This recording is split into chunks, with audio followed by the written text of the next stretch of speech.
अल्लज़ीना अहत्ता मिनहुम सुम्मा यनकुज़ूना अहदहुम फी कुल्ली मर्रती वहुम ला यत्तकून।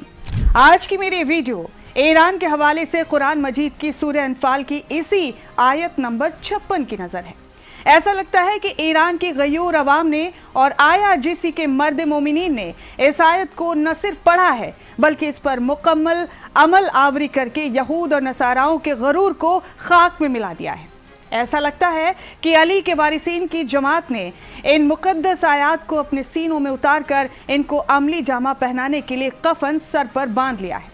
कुरान शरीफ की इस आयत में अल्लाह रब्बुल इज़्ज़त ने मुआहदा यानी सीज़ फायर तोड़ने वालों के खिलाफ सख्त अल्फाज में फरमाया है कि जिन लोगों ने तुमसे सुलह का अहद किया फिर वो बार बार अपने अहद यानी वादे को तोड़ डालते हैं और खुदा का बिल्कुल भी खौफ नहीं खाते हो, अगर तुम उनको लड़ाई में पाओ तो उन्हें ऐसी सजा दो कि जो उनकी पसे पुश्त में हो, यानी जो लोग उनके पीछे से बैकअप में मदद दे रहे हो वो भी उनकी हालत देखकर भाग जाएं। हर बार की तरह इस मर्तबा भी यहूदियों यानी जुल्म के सुल्तान नेतन्याहू ने लेबनान पर और इस जालिम के हौसलों को पर देने वाले बदजुबान ट्रंप ने केशम जजीरा पर कायराना हमला करके अहद यानी सीज़ फायर तोड़ने की गुस्ताखी की है। IRGC के जवानों ने भी अल्लाह के हुक्म की ताखीर किए बगैर और कज़ा का ख्याल रखते हुए अव्वल वक्त में मुकम्मल सुन्नत तरीके से खुदा के हुक्म पर लब्बैक पढ़ते हुए अल्लाह अकबर की सदाओं के साथ इन मक्कारों के बहरीन,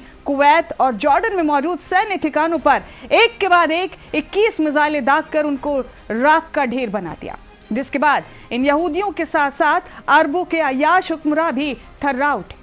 इसके अलावा इन फिरौनों का सबसे कीमती गरूर अपाचे हेलीकॉप्टर जो ईरानी हदूद में हमला करने की फिराक में था, उसको भी अली के वारिसीन की उकाबी नजरों ने पहचान कर वस्ले जहन्नुम बना दिया। यानी ईरानी बेटों ने मशरिक़ वुस्ता में इन जालिमों के सारे नाजायज अड्डों पर बारूद की बारिश कर दी। यानी ईरानी बेटों ने मशरिक़ वुस्ता में इन जालिमों के सारे नाजायज अड्डों पर बारूद की बारिश कर दी। जब जब दौरे हाजिर के इन यजीदों ने अहद तोड़ा है तब तब रहबर इंकलाब आयतुल्लाह खामनेई के वारिसीन ने इनको बिल्कुल कुरान की इस आयत के माफिक रूह कपा देने वाला ऐसा माकूल जवाब दिया है कि जो इनके पसे पुश्त में थे यानी इनके मददगार थे यानी नाटो के ममालिक थे वो भाग खड़े हुए। यानी हम कह सकते हैं कि आज भी हुसैनियत ने फिर से यजीदियत को ऐसा इबरतनाक जवाब दिया है कि इनकी रूह कांप उठी और इनकी पसे पुश्त मदद करने वाले अरब ममालिक के सरबराहान ने भी अपने हाथ उठा लिए।